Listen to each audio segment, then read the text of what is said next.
Hey everyone, I'm here to help you relax and drift off tonight. If you enjoy using these videos to fall asleep, don't forget to like this video and subscribe to the channel for more calming content. Share where you're watching from and what time it is for you. I'd love to know. Now settle into a cozy spot, take a deep breath, and let's start unwinding together. It was said that the violin had once belonged to Alessandro Vittori, a virtuoso whose music could bring even the most hardened souls to tears. His final performance was never finished. As he played the last note of his masterpiece, a sound so mournful that birds fell silent, he collapsed on stage, dead before his body hit the floor. The violin remained perfectly intact, its strings still humming with the last note he had played. And from that day forward, it was cursed. For wherever the violin went, it played on its own. And those who heard its song never heard anything again. Lillian Carter never believed in curses. As an antique collector, she had spent years acquiring rare artifacts, always searching for something unique. When she received an invitation to a private auction, promising a collection of lost musical instruments, she didn't hesitate. The auction house was old, its walls lined with relics from forgotten composers. But one piece stood apart from the rest. A violin, dark polished wood, with intricate carvings of weeping angels along its body. No price was listed, no information given, only a single note attached. Once played, never silenced. Something about it sent a chill down her spine, and yet she had to have it. That night, Lillian placed the violin in her study. She ran her fingers over the smooth wood, admiring its craftsmanship. But when she plucked at the strings, they were already tuned. Her heart pounded. No one had played this violin in years. So how? Then the bow moved, on its own. It glided across the strings in a slow, mournful wail, a song aching with sorrow. The air around her grew thick, heavy with an unseen presence. And as the melody filled the room, a shadow flickered in the corner. Watching, listening, the violin was playing for someone who wasn't there, or perhaps someone who was. Lillian tried to ignore the strange occurrences, but the violin would not let her. Every night as the clock struck midnight, it began to play, always the same melancholy tune. No matter where she hid it, a locked case, a sealed vault, even beneath the floorboards, the sound would always return. It wasn't just a violin, it was a voice, and it was mourning something, or someone. One night, desperate for answers, Lillian played along with it. As her bow met the strings, something shifted in the air, a whisper, a breath against her ear. "You hear us now." The lights flickered, the room grew cold, and when she looked up, she was not alone. The spirits came with the music. They stood in the corners of her home, silent, weeping, pale faces, eyes hollow with sorrow. She recognized some of them, people who had vanished, musicians, listeners, collectors, anyone who had ever heard the violin song. They did not speak, but when the violin played, their mouths moved, crying, begging. Lillian realized the truth too late. The violin did not just play for the dead, it created them. Lillian stopped sleeping. The music haunted her every hour. She tried destroying the violin. Fire, water, a hammer to its wooden frame. Nothing worked. It refused to break. And the more she tried, the louder it played. She became a prisoner in her own home. Her reflection in the mirror grew thinner, her eyes sunken. She knew what would happen next. The violin had chosen her, just as it had chosen Alessandro Vittori. The only way to silence it was to play its final song. So with trembling hands, she lifted the bow. The violin hummed in anticipation, and she played. The final note hung in the air. a sound so sorrowful that the walls shook. And then, silence. Lillian Carter was never seen again. Her home was found abandoned, a thin layer of dust covering everything. Only one thing remained untouched: the violin, waiting for its next player, for the next soul to mourn, for the next name to be added to the song. The house stood at the end of Willow Lane, surrounded by an overgrown hedge and a wrought iron gate that never seemed to rust. It was old but untouched by time, its dark stone walls standing firm against the years.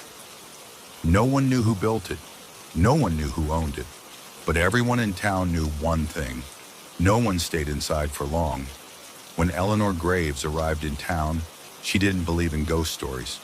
She had spent years traveling from place to place, always searching for something permanent. So when she saw the house on Willow Lane, with its arched doorways and ivy-covered walls, she felt something she hadn't in a long time. She felt at home. The landlord, a man whose name she immediately forgot, gave her a single warning as he handed her the key: "Don't be afraid when the house moves."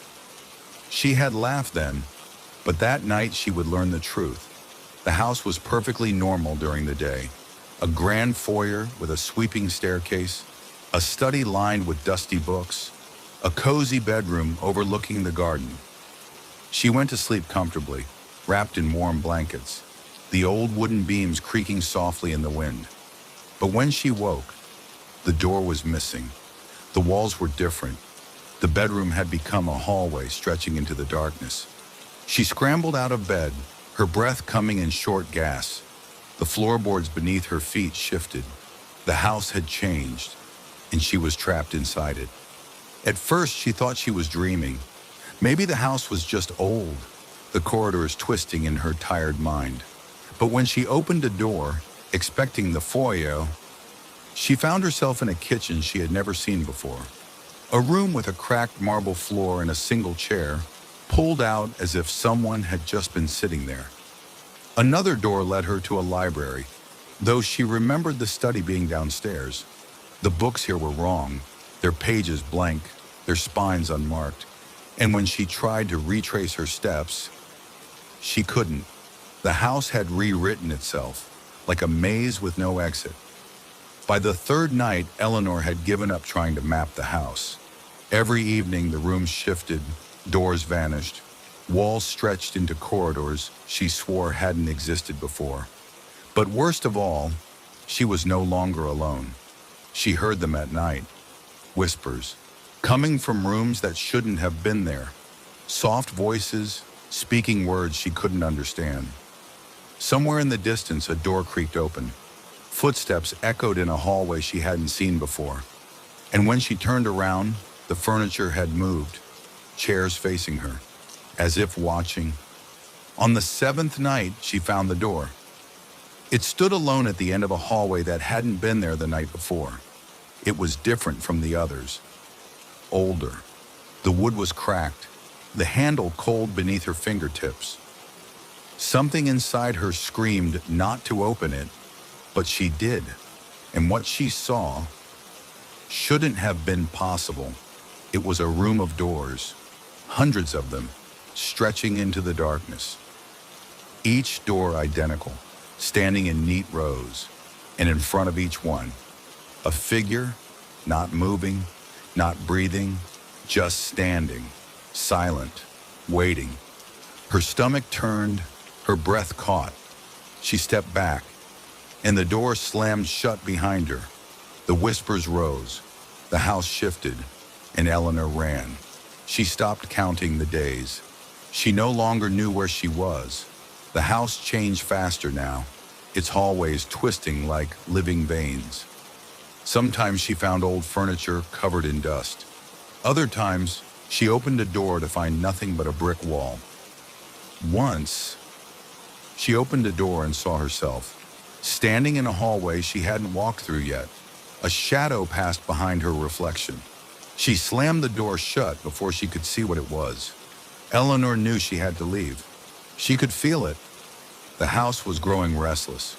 It was tired of her, or maybe it wanted to keep her forever. She had one chance, one final attempt to escape. That night when the house moved, she ran. She didn't think. She didn't stop.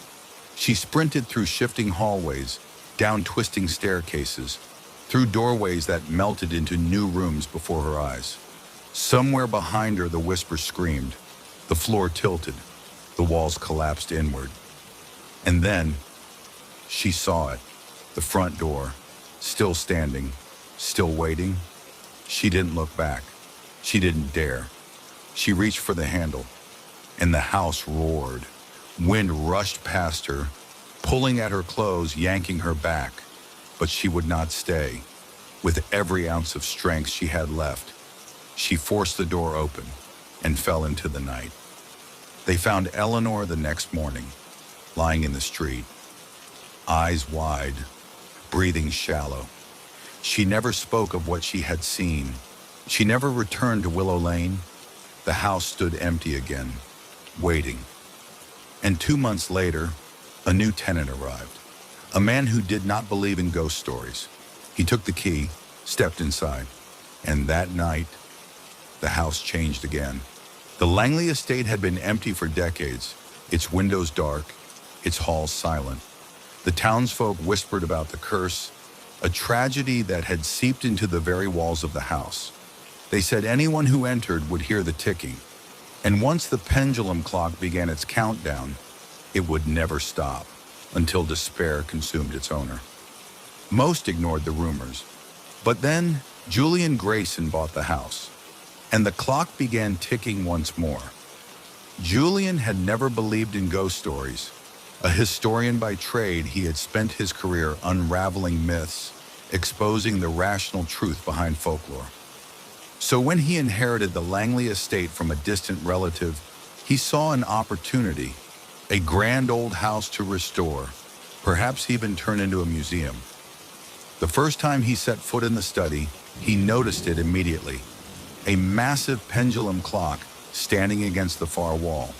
Its wood was dark and polished, its brass pendulum gleaming despite the dust that coated everything else in the room. The hands rested at midnight, and the pendulum was still. Something about it made his skin crawl. Yet when he reached out, the clock ticked. Julian hadn't wound the clock, but that night he woke to the sound of ticking. He turned on the light, heart pounding, and listened. Tick, tick, tick. He followed the sound to the study, the air growing colder with each step. The clock's hands had moved. It now read 11:59 p.m. The pendulum swung, slow and deliberate, counting down. The next morning he tried to stop the clock. He removed the weights. He blocked the pendulum. He even tried removing the hands from the face. None of it worked. No matter what he did, the clock continued counting down. And then, Julian realized something was wrong with time. At first it was subtle. A book left open moved to a different page when he looked away. A candle burned down too fast, as if hours had passed instead of minutes. Then one evening, as he watched the clock, it skipped. One moment it read 10:43 p.m. The next, 10:32 p.m. Time was moving backward, and it was taking something from him. Julian began hearing voices. At first it was just murmurs, the kind of noise an old house might make when settling at night. But soon the whispers became words. Why did you let it take me? He should have stopped the clock. It's too late now. He started seeing things. Figures standing in doorways, shadows moving across the study, and always the ticking continued, counting down. Tick, tick, tick. Determined to end the madness, Julian researched the house's history. He discovered that the Langley family had all met the same fate, not by disease, not by accident, but by despair. Each owner of the house had been consumed by grief that came from nowhere, that deepened into madness, that eventually led them to end their own lives. And the one thing they all had in common was the clock. It counted down, and when it reached zero, its owner would be lost to despair, forever. Julian tried to escape. He packed his bags, threw open the front door, and found nothing. The world beyond the estate was gone. Only fog stretched beyond the threshold, thick and endless. The house wouldn't let him leave. His only chance was to stop the clock. Julian smashed the glass casing. The pendulum kept swinging. He threw the clock down, shattering its frame. The gears kept turning. He burned what was left. The clock kept ticking. And then the clock struck midnight. A final heavy chime echoed through the estate, and Julian felt it. The weight of every sorrow he had ever known. Memories that weren't his own, pain, loss, regret, cascaded over him in a wave of utter hopelessness. It was over. He understood now. The clock didn't kill its victims. It simply made them see the truth. That life was nothing but despair. That time was a curse. That there was only one way out. Julian reached for the razor on the desk. His hands trembled. The house was silent, waiting. Then, a knock at the door. The house stood dark and quiet once more. The study was empty save for the clock, standing tall and untouched. Its hands were still. For now. Outside, a man in a black suit adjusted his tie. The real estate agent handed him a set of keys. "The Langley estate is all yours, Mr. Carter." The man smiled. And inside the house, the clock began to tick again. There was a door in Blackwood Manor that no key could open. It stood at the end of the third-floor hallway, framed in dark oak, its brass handle polished but motionless. No one had ever passed through it. No one had ever seen what lay beyond it. And no one, no matter how many keys they tried, had ever been able to unlock it. Some said the door led to a forgotten room. Others whispered that whatever lay beyond was never meant to be found. But one thing was certain. The door was waiting, and one day someone would try to open it. Daniel Holloway hadn't expected much from his late uncle's estate. The old man had been a recluse, living alone in Blackwood Manor for the last 30 years. When Daniel arrived to claim his inheritance, he found the house in a state of eerie preservation, as if someone had been expecting him. The furniture was still covered in white sheets. The air was heavy with the scent of dust and time. And then there was the door. At first, he barely noticed it. Just another fixture in a house full of strange, antique beauty. But as the days passed, his eyes kept drifting to the end of the third-floor hallway, to the door. It was different from the others. It had no keyhole, no visible lock, and yet no matter how hard he pushed, pulled, or pried, it would not budge. His uncle had left behind journals, old and yellowed, their ink smudged in places. Daniel flipped through them, searching for anything about the door. Then one night, he found a single entry that made his breath catch. "The door is not to be opened. Not by a key, nor by force, nor by will. It waits. It chooses. And when it is ready, it will open on its own." The house was not empty, not entirely. At night, when Daniel lay in bed, he would hear it. A faint, rhythmic sound. A tapping. Soft, deliberate, coming from behind the door. At first, he convinced himself it was the house settling. But then, the whispers started. He never heard full words, only fragments. "Help me! Trapped! Not safe!" Yet when he pressed his ear against the wood, the whispers stopped. He tried calling out, "Who's there?" Silence. But the tapping continued. And when he woke the next morning, he found the doorknob warm to the touch, as if someone had been holding it. The study was filled with relics of the past, dusty books, faded paintings, and one peculiar portrait that hung above the fireplace. It depicted a man in his late 40s, dressed in an old-fashioned black suit.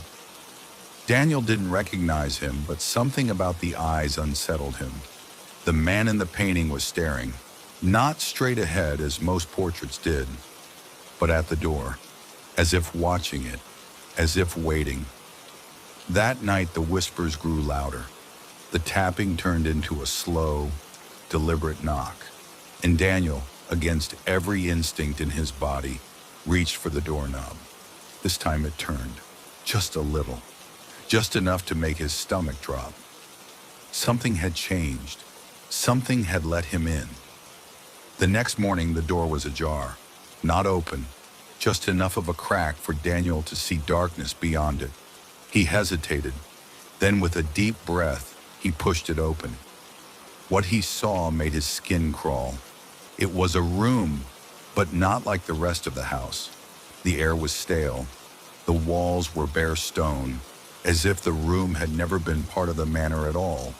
And in the center stood a single chair, occupied by a man in a black suit, the same man from the portrait. He didn't move, didn't blink. His eyes were open but lifeless, and around his wrists and ankles were chains, rusted but firm. The whispers returned, but this time they spoke as one. "You should not have come." Daniel stumbled backward, his breath caught in his throat. The man, or whatever remained of him, was watching, not moving, not breathing, just watching. And then the door slammed shut. The room was gone. The man was gone. But the whispers remained. One more. It needed one more. Daniel's blood ran cold. He turned, and there, on the wall above the fireplace, the portrait had changed. The man was gone, and in his place was Daniel, his face frozen in horror, his eyes staring at the door. The whispers grew louder. The tapping began again, and this time it was coming from inside the room. The house stood empty once more. The portrait remained on the wall, the new face watching, waiting, and at the end of the hallway, the locked door stood still. No key would ever open it. No force could break it, because the door was waiting for the next one to enter. The field stretched for miles, untouched by roads or fences. Wildflowers grew in bursts of color, swaying gently in the breeze, and the grass was always tall, too tall, as if no scythe had ever passed through. But it wasn't the beauty of the field that made travelers turn away. It was the sound.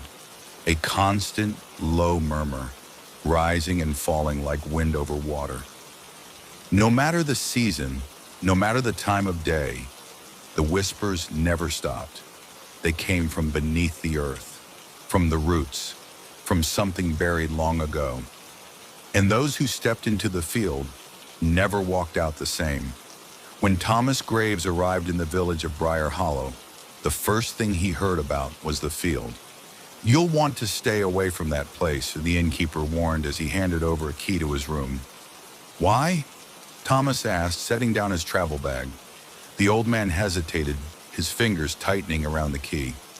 "You ever heard the sound of voices when no one's speaking?" Thomas frowned. "You mean an echo?" "No," the innkeeper muttered. "I mean voices that ain't yours. That ain't anyone's." Thomas didn't believe in folklore. He was a historian, here to research the lost settlements that once dotted the countryside.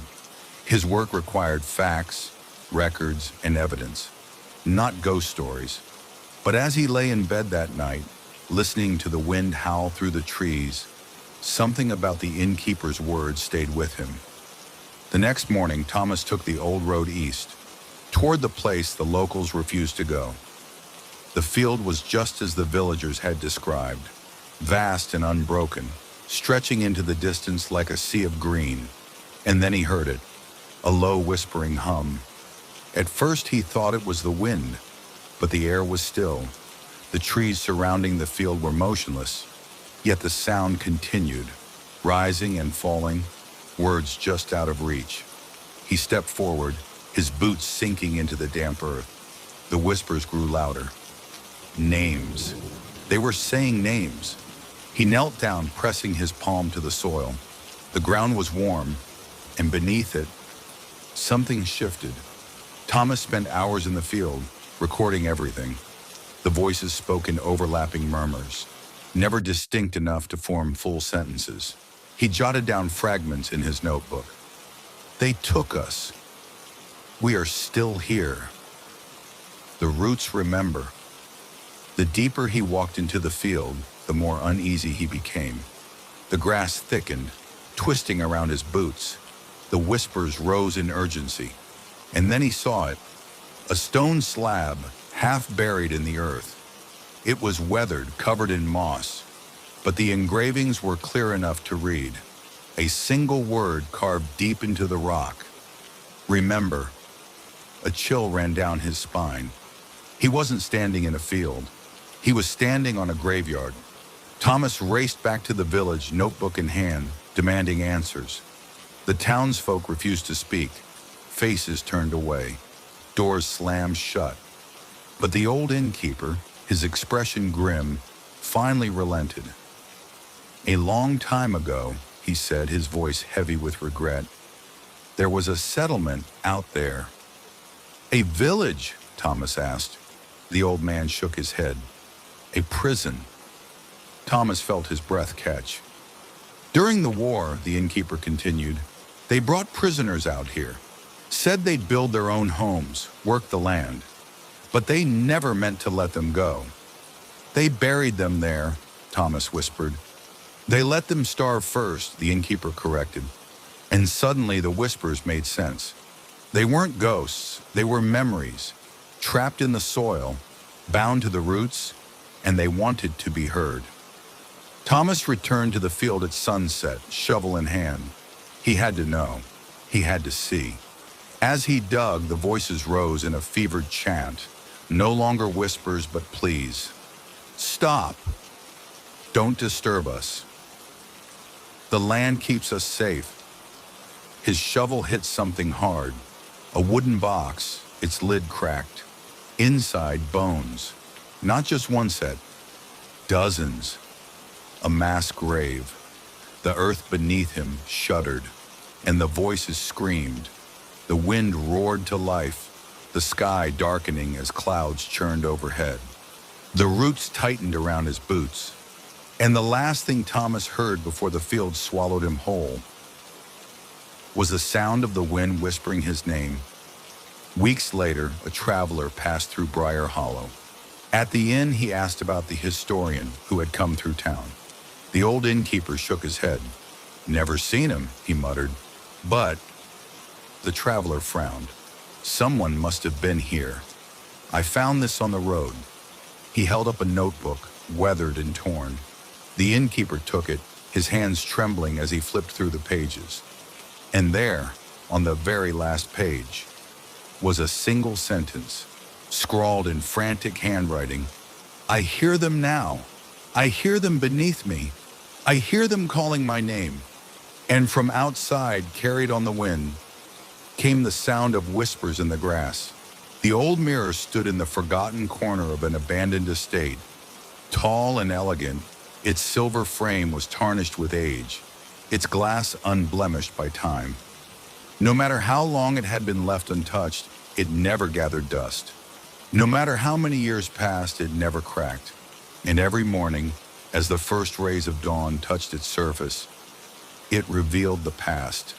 When Eleanor Whitmore received word that she had inherited the Ashford estate, she barely remembered the name. Her great-uncle Silas Ashford had been a reclusive man, living alone in a crumbling mansion far from the city. He had never married, never had children, and yet in his will, he had left everything to her. A house she had never visited, a family she had never known. Curious and more than a little suspicious, Eleanor packed her bags and traveled to Blackwood Hollow, where the estate lay hidden among towering trees and mist-laden hills. The journey took the better part of a day, the roads winding and treacherous. When she finally arrived, the first thing she noticed was the silence. Not a single bird sang, not a single leaf rustled, and the air felt heavy, as if the past still lingered in the very bones of the house. The estate was massive, far too large for one person, filled with dust-covered furniture and unopened rooms. But it was in the grand hall that Eleanor found the mirror. It stood against the far wall, between two towering bookshelves. The glass was perfect, its surface clearer than any mirror she had ever seen. Yet when she looked into it, something felt wrong. Her reflection was there, but behind her, the room was different. Instead of empty shelves, there were books. Instead of a cold, dark fireplace, a fire burned brightly. And there, seated in a chair that should have been covered in dust, was a man. Eleanor spun around. The room behind her was exactly as it should be. Empty, abandoned, lifeless. She turned back to the mirror. The man was still there, staring at her. And then, just as the first sliver of sunlight rose over the horizon, he moved. Eleanor staggered back, her breath catching in her throat. The man in the mirror, his face blurred by time, stood from his chair, walking toward her. The closer he came, the clearer he became. His clothes were from another century, a well-tailored coat and high-collared shirt. His eyes, deep and knowing, locked onto hers. And then he spoke. "You shouldn't be here." The whisper of his voice sent shivers down Eleanor's spine. Before she could respond, the first golden rays of the sun broke through the windows. And just like that, the man vanished. The mirror once again showed only her own reflection, as if nothing had happened at all. Eleanor spent the day searching the house, looking for any record of the man she had seen. The library contained books with blank pages. The study held portraits with faces scratched out. The attic was filled with trunks that wouldn't open. It was as if the history of the house had been erased. But as night fell, she found something, a single journal, hidden beneath the floorboards of the master bedroom. It belonged to Margaret Ashford, her great-great-grandmother, and the last entry, written in shaking script, chilled Eleanor to her core.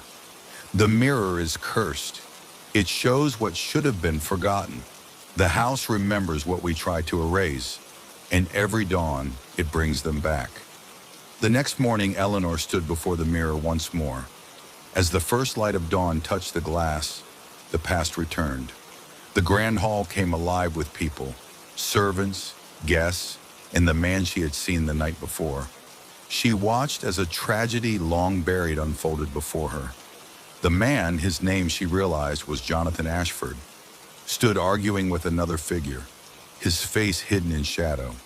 There was shouting, a struggle, a flash of silver, a knife. And then Jonathan fell. His body slumped to the floor, lifeless. The killer knelt beside him, hands shaking. And when the figure finally turned toward the mirror, Eleanor saw her own face. She staggered back. A scream caught in her throat. This couldn't be real. She had never been here before. She had never killed a man. Had she? The mirror flickered, the images shifting like ripples on water. The grand hall faded, and in the glass, Eleanor saw herself once more, but different.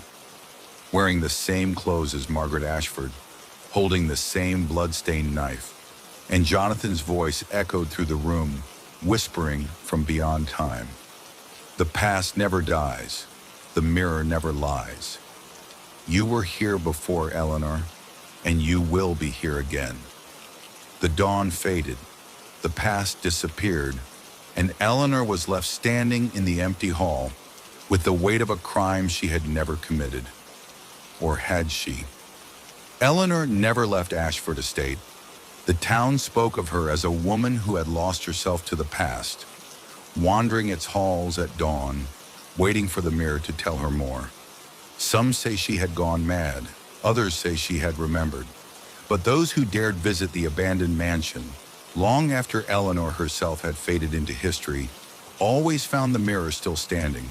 And every morning, as the first light of dawn touched the glass, a figure appeared inside, not of Jonathan, not of Margaret, but of Eleanor, staring out from the other side of time, trapped forever. The Lockwood family heirloom was no ordinary possession. It was an ornate, gilded locket, passed down through generations. Whoever owned it met a terrible fate. Some whispered it was cursed. Some claimed it carried the sins of the family. But one thing was certain. No Lockwood ever escaped its grasp. And yet when Evelyn Lockwood inherited it, she didn't believe in curses. Not yet, but she would. Evelyn Lockwood never expected to inherit Hawthorne Manor. Her family had fallen apart long before she was born. Her father had disappeared when she was just a child. Her mother never spoke of the Lockwood name. And yet after the passing of her last known relative, Aunt Beatrice, everything now belonged to her. The estate, the fortune, and the heirloom. She arrived at the old manor late in the afternoon, the sky heavy with storm clouds. It was vast, looming over her like a silent sentinel, its blackened windows like watchful eyes. The lawyer handed her the key in a small wooden box. "This was the only thing your aunt kept locked away," he said. "She wanted you to have it." Inside the box was the locket, a delicate gold pendant, its surface etched with ivy and thorns. It was beautiful, and yet the moment Evelyn touched it, a chill ran down her spine. She swore she heard a whisper, a voice too faint to understand. She brushed the feeling aside. It was just a locket, just a piece of family history. But she should have known. History never stays buried, and neither did the curse. That night, Evelyn unpacked her things in the master bedroom. The house was filled with antiques, covered in dust and shadow. The air smelled of old paper and forgotten time. The locket sat on her bedside table.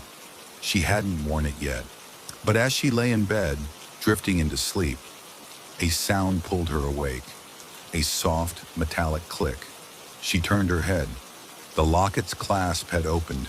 It lay there, its tiny hinges creaking as it slowly swung open on its own. Inside there was no picture, only a single word engraved in the gold: "Beware." Evelyn tried to ignore the warning. She explored the manor the next morning, finding portraits of long-dead relatives staring down at her. One painting in particular caught her eye, a woman wearing the same locket around her neck. The plaque beneath read, "Margaret Lockwood, 1846 to 1873. Evelyn's stomach twisted. Margaret had died at 27, the same age Evelyn was now. She shook the feeling off and moved on. But as she turned the corner, she heard footsteps, slow, deliberate, coming from the hall she had just left. When she looked back, no one was there, and yet the dust on the floor was disturbed, as if someone had just walked past. That night, Evelyn dreamed of Margaret Lockwood. She stood at the edge of her bed, her face pale and pleading. "You must rid yourself of it." Evelyn gasped awake. Her breath came in short, panicked bursts. She reached for the locket, but it was gone. She frantically searched the bed, the floor, the nightstand. And then she heard the softest clinking sound. Her eyes snapped to the dresser. The locket sat upright, perfectly still, as if placed there by an unseen hand. She grabbed it, her pulse racing. She needed answers, and she needed them now. Evelyn spent the next day in the manor's library, searching through old journals and records. She found a ledger dating back nearly 200 years. Page after page listed names and dates. Each name ended the same way. Deceased, age 27, her blood ran cold. Every Lockwood who had inherited the locket had died before their 28th birthday. And Evelyn's own birthday was only 3 days away. She slammed the book shut. There had to be a way to break the curse. There had to be a way to survive. But the house had other plans. The next 2 nights were a nightmare. The whispers grew louder. Shadows stretched where there was no light. And every morning, she woke to find the locket around her neck. Even though she had locked it away, time was running out. She needed to destroy it. But no matter what she tried, it would not break. She burned it. It emerged from the ashes, untouched. She buried it. It returned to her bedside table, clean and polished. She even threw it into the river. But by nightfall, it was back. There was no escape. On the night before her birthday, Evelyn stood before the mirror. The locket gleamed against her skin. The whispers became words. A life must be given. Her breath hitched. The locket didn't just kill, it demanded a sacrifice. Every Lockwood who had inherited it had been given a choice: to accept their fate or pass it to another.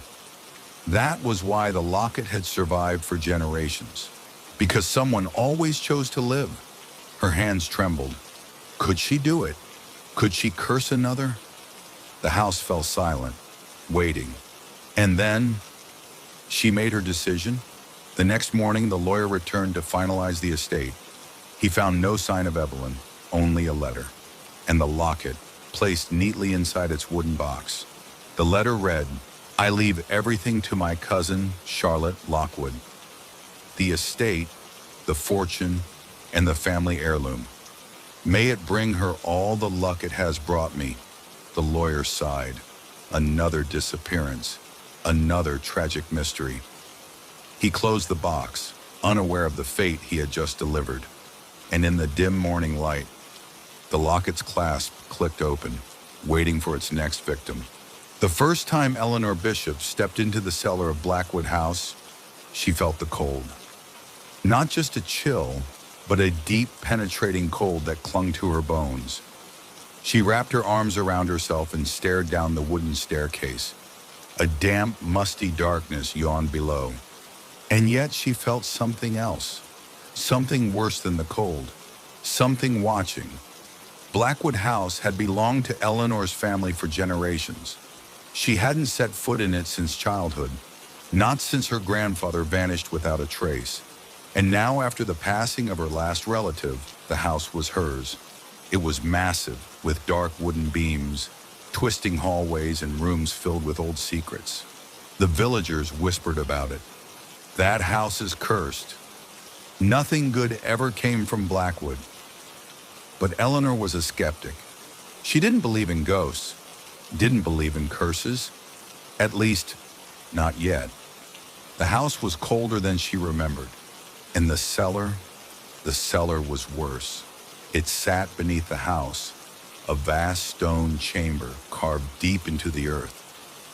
The moment Eleanor pushed open the cellar door, the air grew heavier. Each step downward brought a sharper bite of cold. She counted them as she descended. 10 steps, then 20. By the time she reached 30, she could see her breath. The stone walls were coated in a thin layer of frost. Something was wrong. She turned to go back up. But then she saw them. Footprints, leading deeper. And they weren't hers. Eleanor's heart pounded. The cellar was supposed to be empty. She hadn't been down here in years. And yet, the footprints were fresh. She crouched, running her fingers over them. Bare footprints, no shoes, no boots, and far too small to be hers. Her breath quickened. The air was too still, as if the cellar itself was listening. Then from the darkness, a sound, a faint exhale, like someone breathing.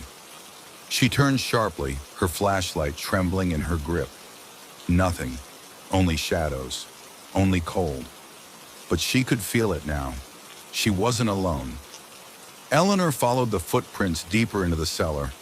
The stone corridor narrowed, twisting into a deeper tunnel. She didn't remember this part of the cellar. Had it always been here? Each step sent a new wave of cold through her skin. Her flashlight flickered. The deeper she went, the colder it became, like something was pulling the heat away. Then, she saw it. At the end of the passage, a door, an old wooden door, half rotted and covered in frost.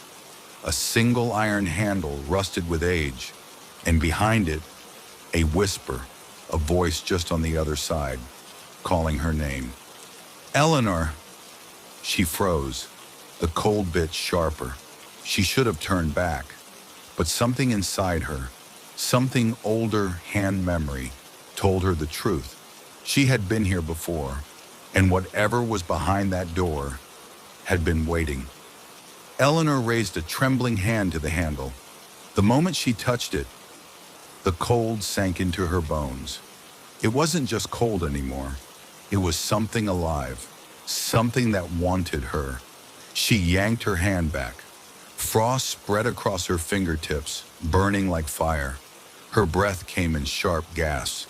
She had to leave. Had to, but then the door opened on its own. A gust of icy wind rushed out, extinguishing her flashlight.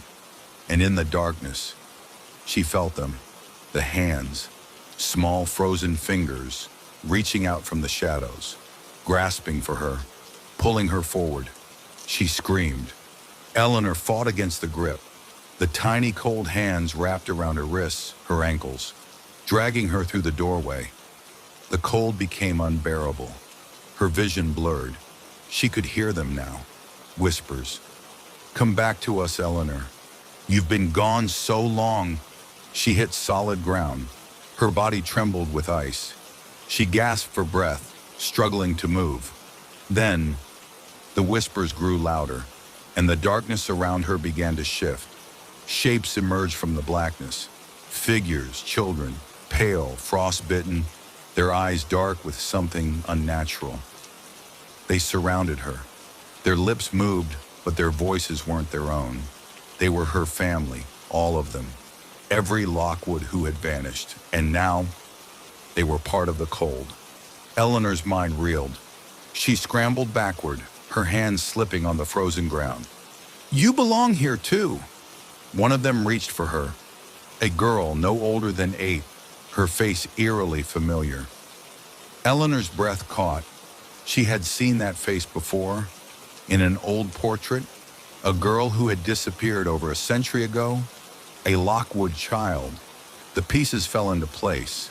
The cold, the disappearances. This wasn't just a cellar. It was a tomb, a place where her family had been taken, one by one. And now, it was her turn. Eleanor forced herself to move. Her limbs were heavy, the cold draining her strength. She pushed forward, stumbling toward the doorway. The whispers turned to screams. Hands clawed at her, desperate to pull her back. "Stay!" But she didn't. She ran, up the stone steps, through the cellar, until she burst into the light of the house. The cellar door slammed shut behind her. The house groaned. And then, the cold was gone. She collapsed onto the floor, gasping for breath. Her body was numb, her skin coated in frost. But she was alive. For now. Eleanor never went back down into the cellar. She tried to seal the door, tried to forget. But some nights, when the wind howled through Blackwood House, she could still hear them, whispering, waiting, and she knew. The cold was still there, waiting for its next victim. In the town of Ashford, there stood an old church on the highest hill. Its bell tower loomed over the town, a relic of another time. But no one attended the church anymore. The doors were locked. The windows were boarded shut. Yet the bell never stopped ringing. Day and night, through storms and sunshine, it tolled its eerie, endless chime, and no one knew why. Simon Graves hadn't been back to Ashford in 15 years. He had sworn never to return. But when his uncle passed away, leaving behind the old family home, he had no choice but to handle the estate. He arrived just before sunset, driving through streets that felt frozen in time.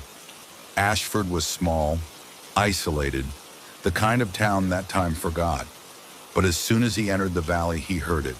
The bell, a deep, hollow sound, ringing from the church on the hill. It sent a shiver down his spine. He had forgotten how loud it was, how it seemed to echo inside your bones. It had been ringing for as long as anyone could remember, and no one ever spoke about it. At the local diner, Simon asked about the bell. The waitress went pale. An old man sitting by the window shook his head. "Best not to talk about it," he muttered. Simon frowned. Why not? The waitress set his coffee down, her hands unsteady. Because talking about it makes it worse. Simon scoffed. It's just a bell.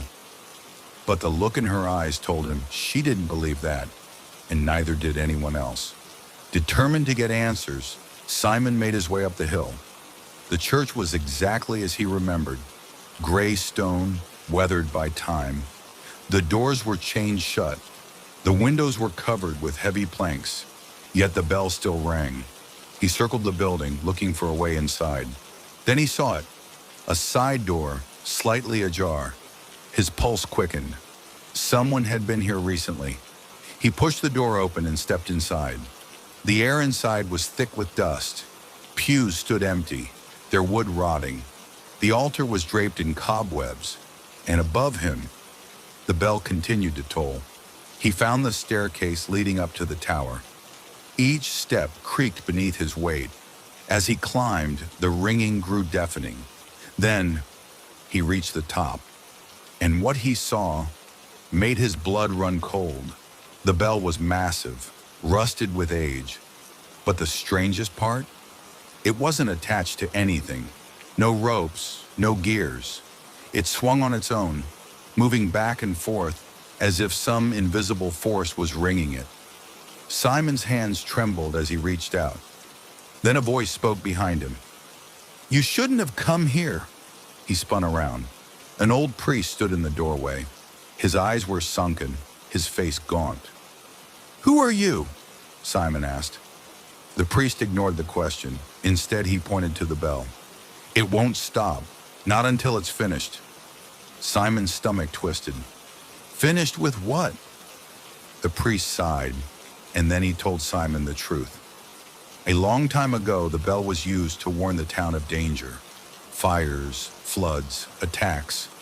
But one night it rang when it shouldn't have. The town had been peaceful, yet the bell tolled endlessly. People woke in terror, and then they started disappearing. One by one, families vanished. Homes were left abandoned. By morning, half the town was gone, and the bell still rang. They tried to silence it. They cut the ropes. They destroyed the mechanisms. But the bell kept moving, and with every chime, someone else disappeared. Simon's heart pounded. That's impossible, he whispered. The priest shook his head. You don't understand. The bell isn't just ringing. He took a step closer. It's counting. Simon's breath caught.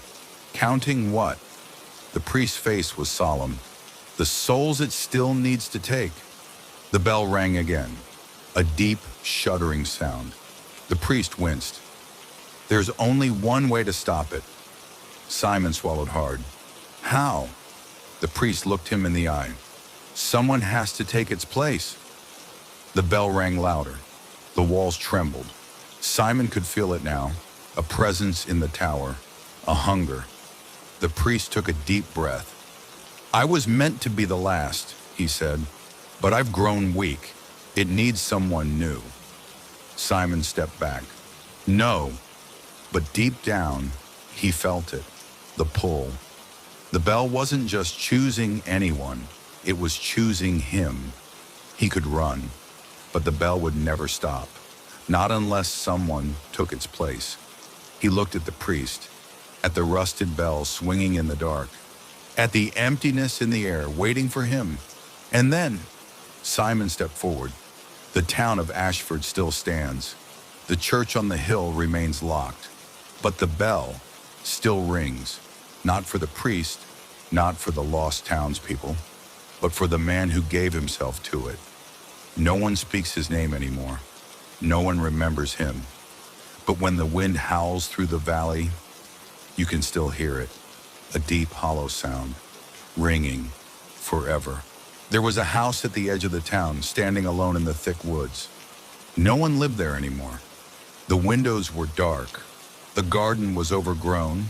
The doors were locked.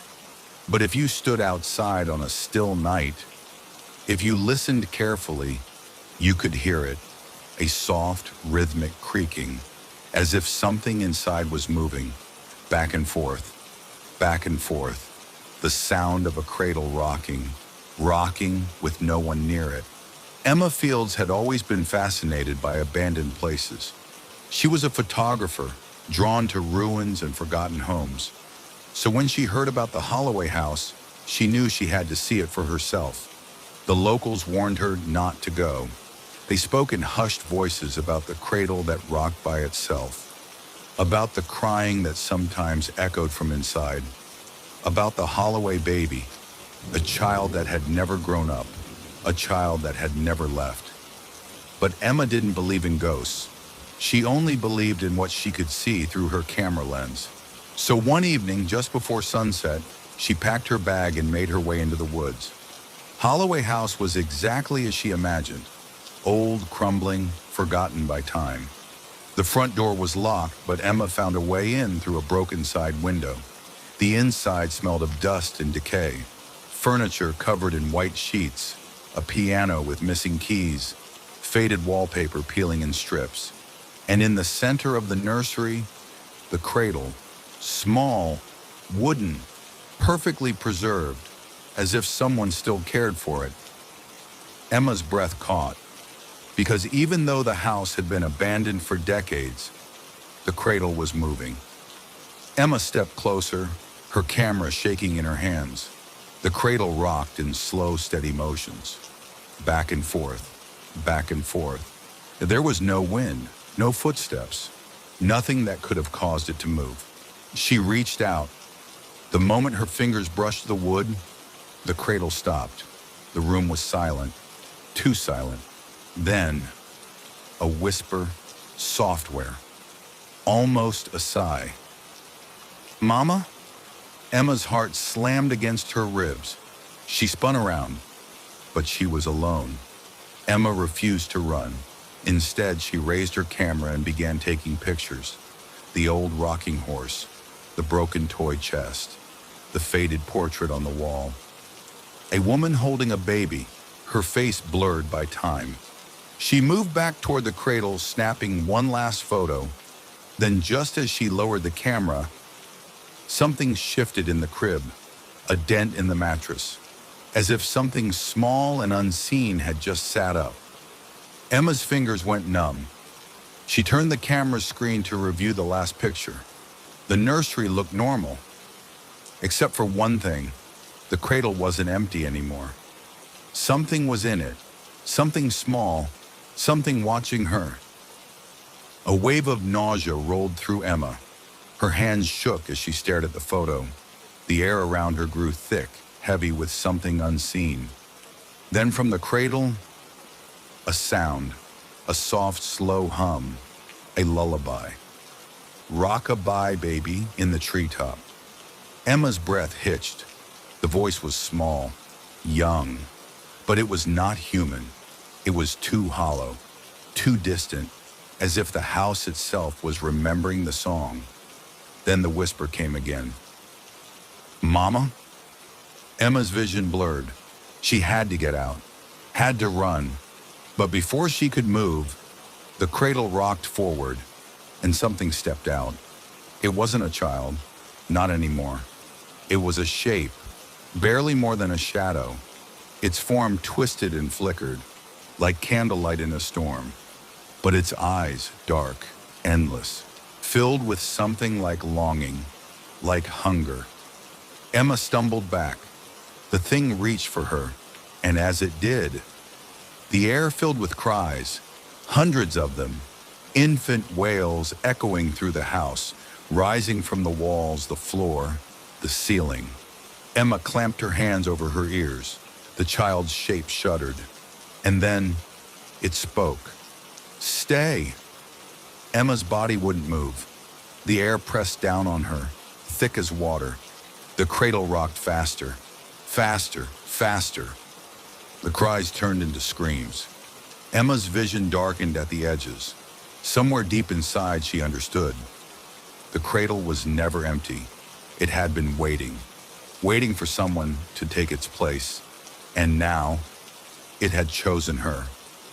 She felt herself slipping, her mind unraveling. Then, a loud crack, The cradle snapped in half. The screaming stopped, and everything went silent. Emma woke up on the floor. The cradle was nothing but splintered wood. The shadow child was gone. The air was light again. The house was still. She didn't stay to question it, didn't look back. She ran. Holloway House still stands. The furniture is still covered in dust. The piano still has missing keys. The nursery is still empty. But the cradle is gone. Some say it was never there to begin with. Some say Emma imagined everything. But on quiet nights, deep in the woods, if you listen closely, you can still hear it. A soft, rhythmic creaking, as if something, somewhere, is still rocking, back and forth, back and forth. There was a gallery at the heart of town, older than the streets that surrounded it. It had no name, no grand opening hours, no advertisements or promotions. Yet every so often, a new painting would appear in its dimly lit halls, and with every new painting, someone vanished. Elena Voss was an art student with an obsession. She had heard the rumors about the nameless gallery, a place where lost masterpieces were displayed. Pieces with no known artist, no records, no history. But it was the newest rumor that intrigued her most. A painting with no name. It had appeared overnight, unannounced. And those who stared at it too long disappeared. Elena didn't believe in superstitions, but she believed in art. And so, on a rainy autumn evening, she made her way to the gallery. The nameless gallery was nearly empty when she arrived. Dim lighting, the scent of old oil paint and dust. She wandered past portraits of forgotten faces, landscapes of places that no longer existed. And then she saw it, a massive canvas taller than her, a gold frame tarnished with age. At first, it was nothing more than a dark, stormy background, like the remnants of a dream half forgotten. Then as she stared, details began to emerge. A forest, twisted and unfamiliar. A shadowy figure standing at its edge, watching. Elena stepped closer. The detail was extraordinary. The strokes too delicate, too real. She swore she could see the trees swaying in a breeze she couldn't feel. The figure in the painting, was it closer than before? She blinked. Yes, it had moved. A shiver ran through her. It had to be a trick of the light. She leaned in, searching for the artist's signature. There was none. Instead, she saw a handprint pressed into the paint, faint, as if someone had tried to claw their way out. Elena's breath hitched. She looked back at the figure. It was closer now. She could make out eyes in the darkness, watching her. A whisper drifted through the air. "Help me!" She spun around. The gallery was empty, but the whisper hadn't come from behind her. It had come from inside the painting. Elena took a step back. Her heart pounded. She had to look away, had to leave. But she couldn't. Something held her there. The painting pulled at her, an invisible force behind her eyes, beneath her skin. The longer she stared, the stronger it became. The shadowy figure reached out, and Elena couldn't move. Her body felt heavy, the world around her blurred. It was as if the paint was stretching toward her, reaching, grasping, a force dragging her forward. The last thing she saw before the darkness swallowed her was her own reflection in the glass of the frame, and then she was gone. Elena woke up gasping, but she wasn't in the gallery anymore. She was somewhere else. The sky above her was dark, painted with storm clouds. The trees around her swayed without wind. The air smelled of oil and dust. And then she knew. She was inside the painting. Her scream echoed into the hollow painted forest. Somewhere in the distance, other voices joined her. Lost, endless, trapped. She wasn't the first, and she wouldn't be the last. Outside the painting, The nameless gallery remained silent. Another visitor arrived the next day, a young man. He wandered through the halls, eyes drifting from one painting to the next. Then he stopped. His gaze fell upon a massive gold-framed canvas, a stormy background, a dark forest, a shadowed figure watching from the trees. No title, no artist. He leaned in, and for the briefest moment, he thought he saw a face in the shadows. A young woman, eyes wide with terror, her mouth open in a silent scream. But when he blinked, she was gone. The shadow in the forest had shifted. It was closer now, and somewhere beneath the layers of paint, a new whisper joined the rest. "Help me." The young man took another step forward, and the painting waited, hungry, patient, ready for its next collector. There was a lake deep in the northern woods, a place untouched by time. Even in the warmest summers, its waters were cold, but in winter, it was a solid, glistening sheet of ice. Perfect, unbroken, a mirror stretching across the land. But those who lived nearby never skated there, never fished beneath its surface, never dared to step too close, because beneath the ice, beneath the frozen, glass-like surface, memories were trapped.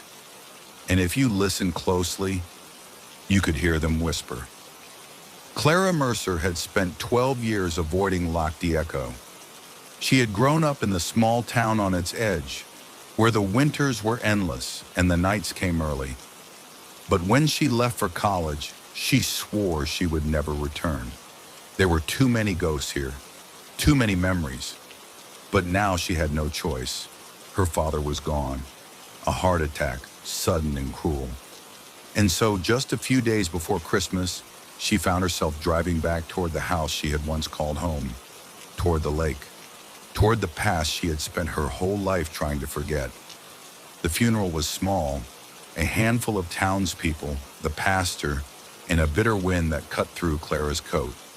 She barely listened to the words. Instead, her eyes drifted past the gravestones, past the skeletal trees, to the lake. It stretched before her, still and silent, a perfect sheet of ice, smooth as polished glass. Clara's stomach twisted. She turned away. That night, she dreamed of voices beneath the ice, familiar, faint, calling her name.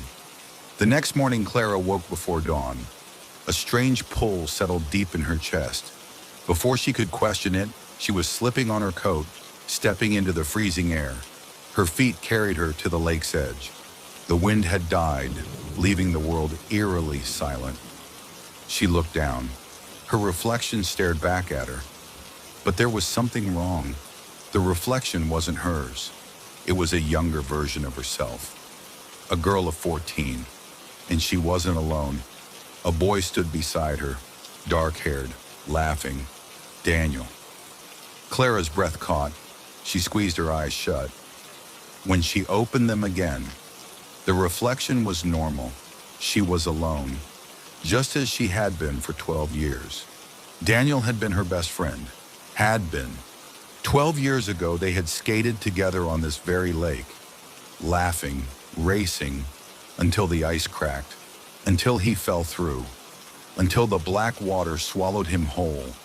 They had searched for his body for weeks, but the lake had never given him back. Now Clara took a step forward. The ice didn't creak, didn't crack. It was as solid as stone. And yet, a whisper curled through the air. Clara. She froze. Her breath turned to mist. Then slowly she looked down. Daniel's face stared up at her, mouth open in a silent scream. Clara stumbled back, heart pounding. It wasn't possible. It was grief. It was cold. It was... The ice shifted, a ripple beneath the surface. Memories began to surge, flooding her mind. The way Daniel had grabbed her hand, the way his fingers had slipped through hers, the way the lake had swallowed him without a sound. But there was something else, something she had forgotten, something buried, a memory trapped beneath the ice. And now, the lake wanted her to see. She should have run, should have turned back, but instead she sank to her knees. The ice was so clear, so thin. She could see everything beneath it, not just Daniel, others, faces she recognized, people who had disappeared over the years, lost hikers, fishermen, even her father. Clara's breath hitched. He had never had a heart attack. He had gone to the lake, and the lake had taken him. The ice remembered, and now it would take her too. The whisper came again. Clara. This time it wasn't just Daniel. It was all of them, calling, begging, her hands pressed against the ice. The frozen surface was warm beneath her palms. She had a choice. She could run, leave this place forever, or she could remember. Slowly she raised her fist, and then she struck the ice. Crack. Once, twice. Crack. The ice shattered, and the past came rushing back. The next morning, the townspeople found Clara at the edge of the lake, alone, soaked, her breath misting in the cold. But she wasn't the same. Her eyes were distant, as if she had seen something she could never unsee. She left that day, never spoke of what happened, never returned. And the lake went silent again, until the next winter, when another person came, another memory was taken, and beneath the ice, the whispers began again. No one ever meant to arrive in Black Hollow. It was the kind of place you stumbled upon when you took a wrong turn, when the highway signs seemed to point in circles, when your GPS stopped working and your phone lost signal. And yet, despite its isolation, Black Hollow looked perfectly normal. It had a main street with a diner, a post office, a grocery store, and a gas station. It had rows of neat little houses with white picket fences. It had people, doctors, teachers, shopkeepers, children playing in the yards. At first glance, it was like any other small town, but if you stayed long enough, if you looked closely, you'd notice something strange. No mirrors, not in the houses, not in the shops, not even in the bathrooms. And if you brought your own, they didn't work. Michael Carter hadn't planned on stopping. He had been on the road for 12 hours, heading west toward a new job and a fresh start. But somewhere along the way, he had taken a wrong turn. The trees grew denser, the road narrower. And then, Black Hollow appeared before him. The town looked normal enough, but something felt off. The air was too still. The streets were too clean. The people smiled a little too much. Still, he needed gas, and he needed a break. So he pulled into the station at the edge of town. That was his first mistake. The attendant, an older man with sharp blue eyes, filled his tank. Michael went inside to use the restroom. That's when he noticed it. The mirror above the sink. It was blank, not broken, not covered, just empty, like a window looking into nothing. Michael waved his hand in front of it. Nothing. He leaned closer. His heart pounded. And then from the corner of the mirror, something moved, but it wasn't him. Michael stumbled back, heart racing. His mind struggled for an explanation. Maybe the mirror was defective. Maybe it was a trick of the light.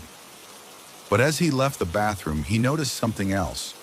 Everywhere he looked, no mirrors, no reflective surfaces at all. Not in the diner windows, not in the shop fronts. It was as if the entire town had erased reflections. He returned to his car, eager to leave. But the gas station attendant was waiting for him. "You're new here," the man said. Michael forced a smile. "Just passing through." The old man nodded, but his expression was grim. "If you're smart," he said quietly, "you'll keep going. Don't look back. And for God's sake," his voice dropped to a whisper, "don't bring out a mirror." Michael frowned. "Why not?" The old man's face darkened. "Because if you see what's in there, His gaze flicked toward the empty mirror inside the station. "You won't leave." Michael drove away, but the warning clung to him. He should have listened. Instead, curiosity got the better of him. He stopped at a small motel on the edge of town, checked into a room, pulled out his phone, and switched on the front-facing camera. Nothing, just blackness. He turned the phone off, his skin crawling. He rummaged through his suitcase. At the bottom, wrapped in a shirt, was a compact mirror he used for shaving.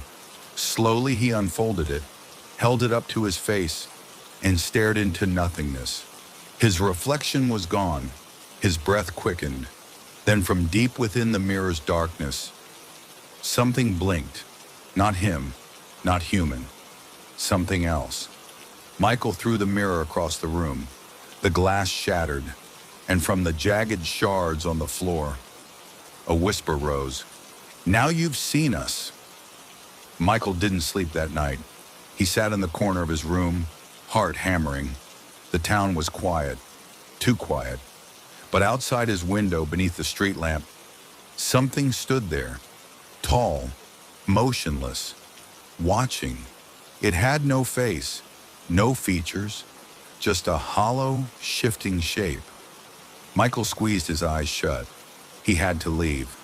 He grabbed his keys, his wallet, his bag. But when he opened the door, the town was different. The streets twisted in ways they hadn't before. Buildings were wrong, as if they had shifted while he wasn't looking. And there were no people anymore. Just shapes, silent, waiting, watching. Michael ran through the streets, past the church, the school, the empty stores. He reached the town limits, jumped into his car, turned the key. The engine roared to life. He sped down the road, heart pounding. Faster, faster. And then, Black Hollow was gone. The trees blurred past. The road stretched ahead. He was free, except when he glanced in the rearview mirror. His reflection wasn't there. Instead, the thing from the mirror smiled back and whispered, "Now you belong to us." Days later, another traveler stopped in Black Hollow. A young woman, tired from the road. She bought coffee, chatted with the friendly shopkeeper, asked for directions, and when she stepped into the gas station restroom, she glanced up at the mirror. At first, she saw nothing. Then, something blinked. She stumbled back. Outside, the townspeople smiled too wide. The air was too still. And somewhere in the depths of Black Hollow, the shadows watched. It was a simple doll, handmade, delicate porcelain skin, soft curls of golden hair, glassy blue eyes that seemed almost too real. It wore a Victorian-style dress, stitched with tiny lace trim. At first glance, it looked like any other antique doll. But the moment Clara held it in her arms, something changed.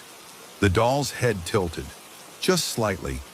Its tiny porcelain fingers twitched, barely noticeable. And when Clara raised her hand, the doll's arm moved too, as if it were watching, as if it were learning. Clara was 8 years old when she received the doll. It was a gift from her grandmother, found in the attic of their old family home. A special doll, her grandmother had whispered, pressing it into her hands. Made just for you. Clara had dozens of dolls, but this one was different. It felt heavier than it should. Its eyes followed her, even when she wasn't looking. That first night, as she set it on the shelf, she swore. The doll shifted, just the smallest movement, almost as if it were breathing. The next morning, Clara woke up to something strange. The doll, once neatly sitting on the shelf, was now on her desk, facing her, its tiny hands positioned exactly like Clara's had been when she fell asleep. Fingers curled, head slightly tilted, a perfect mimicry. "Did you move her?" she asked her mother. Her mother barely glanced up from making breakfast. "Sweetheart, you must have done it in your sleep." Clara frowned. She was sure she hadn't. That night she tested it. She placed the doll on the shelf again, this time facing the wall. Then she stood in front of her mirror and raised her hands above her head. The doll, still on the shelf, remained still, but in the mirror's reflection, the doll moved. Its arms lifted, mirroring Clara's exactly. Her breath caught in her throat. She turned. The doll was still, but in the mirror, its head tilted, just slightly, as if it knew. Days passed. The doll's movements became bolder. At dinner, Clara reached for a fork.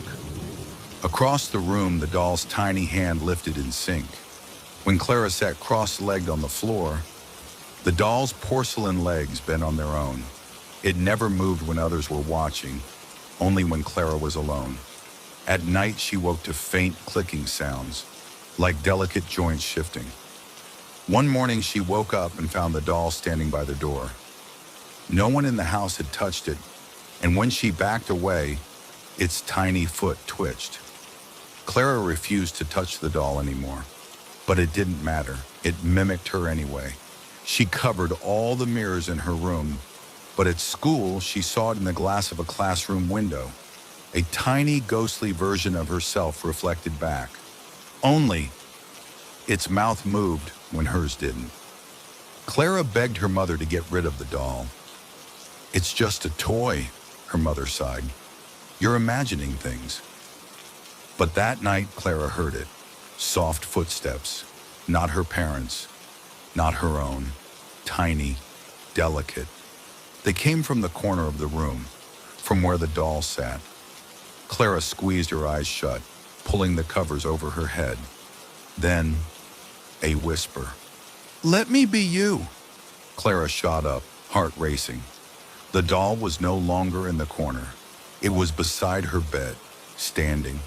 Its tiny porcelain lips had split into a grin, its blue glass eyes no longer cold and lifeless.